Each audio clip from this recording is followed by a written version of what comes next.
Assalamualaikum warahmatullahi wabarakatuh. Salam sejahtera untuk semuanya. Om Swastiastu, Namo Buddhaya, salam kebajikan. Pada kesempatan kali ini yang baik ini, saya atas nama Kepala BKKBN Republik Indonesia menyampaikan rasa keprihatinan yang besar ketika ada warga masyarakat yang memprovokasi untuk pernikahan usia dini. Oleh karena itu, saya menyatakan protes dan prihatin ketika ada yang memprovokasi, siapa saja. Oleh karena itu saya punya kepentingan untuk menyampaikan alasan-alasan kenapa pernikahan dini itu sangat menyesatkan bagi masyarakat. Karena yang pertama yang perlu saya sampaikan bahwa Tuhan menciptakan manusia itu ada waktunya pertumbuhan, kapan tumbuh, kapan dia harus menghasilkan benih, dan kapan dia harus akhirnya mereproduksi kehidupan baru. Anak umur 12 tahun memang sudah menstruasi, rata-rata 12,5 tahun menstruasi. Tetapi pertumbuhan si anak perempuan ini sendiri itu belum selesai, jauh dari selesai. Sehingga ketika anak perempuan usia pertumbuhan ini hamil dan melahirkan, maka yang pertama musibah akan terjadi adalah apa? Proses persalinan, dia akan melahirkan anak itu sudah menjadi masalah. Karena apa? Banyak perempuan-perempuan yang panggulnya saja belum 10 cm, masih sempit karena pertumbuhannya belum sempurna, harus dilalui kepala bayi. Sehingga akhirnya terjadi persalinan macet. Kalau persalinan macet, maka terjadilah kematian bayi. Kalau Anda tinggal di kota, Anda bisa bilang saya segera ke rumah sakit. Tapi ingat, bangsa kita itu banyak sekali yang tinggalnya itu di pelosok-pelosok. Kalau persalinannya macet, maka malapetaka. Pertama adalah bayinya.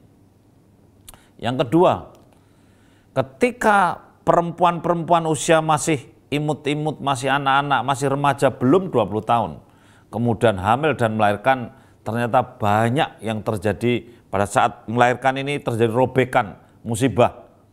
Karena jalan lahirnya pun belum sempurna. Kaku, masih kaku juga. Robek mulut rahimnya, perdarahan. Robek vaginanya, perdarahan. Kemudian menjadikan kematian karena perdarahan. Ini adalah bahaya yang kedua, kematian ibu karena perdarahan. Kemudian yang berikutnya, banyak sekali perempuan-perempuan yang terlalu muda hamil. Karena umur belum 20 tahun tadi, ada yang 13, 14, 15 tahun hamil. Ternyata banyak yang muncul penyakit namanya penyakit preeklamsia. Orang awam memang mengatakan keracunan kehamilan, tapi yang betul itu preeklamsi. Halilintar, mendadak, kakinya bengkak, tensinya naik, kemudian kejang pada saat hamil-hamil mendekati akhir kehamilan. Kemudian susah diselamatkan.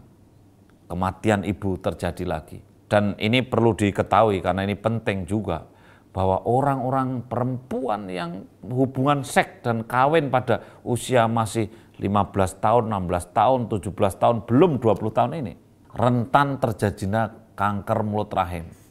Kalau kita mau tahu ya, di seluruh dunia itu, rata-rata di dunia, di negara-negara maju itu yang namanya kanker mulut rahim itu enggak menempati ranking 5 saja tidak.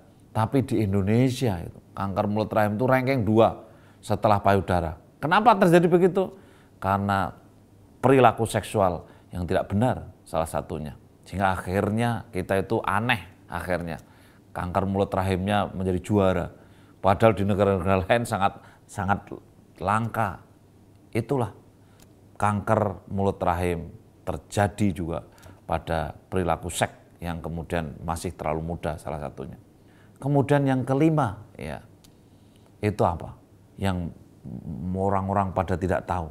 Ketika dia hamil, usia masih 14, 15, 16, 17, hamil. Ternyata waktu dia hamil itu, tulangnya ibunya yang masih anak-anak itu diambil sama bayinya. Akhirnya apa? Kropos dan tidak tumbuh, tidak tambah padat dan tidak tambah panjang. Yang terjadi apa? Kemudian orang ini tulangnya tidak sekuat dengan orang-orang yang hamilnya itu di atas 20 tahun.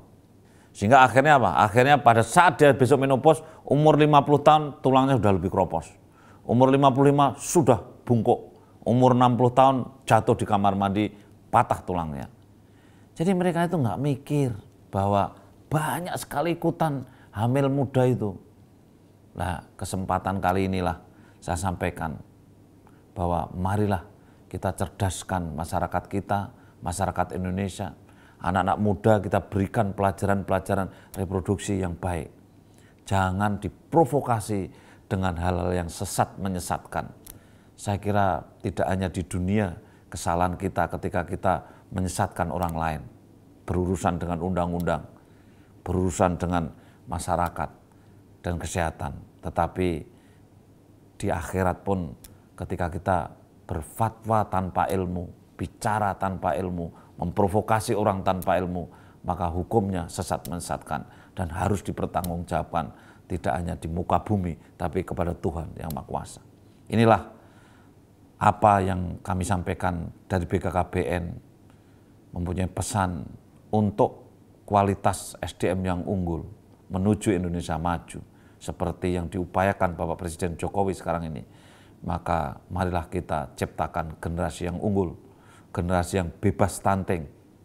Oleh karena itu pesan kami, kalau hamil bagian dari reproduksi keturunan ini jangan terlalu. Artinya apa? Jangan terlalu muda, kurang dari 20 tahun sudah hamil.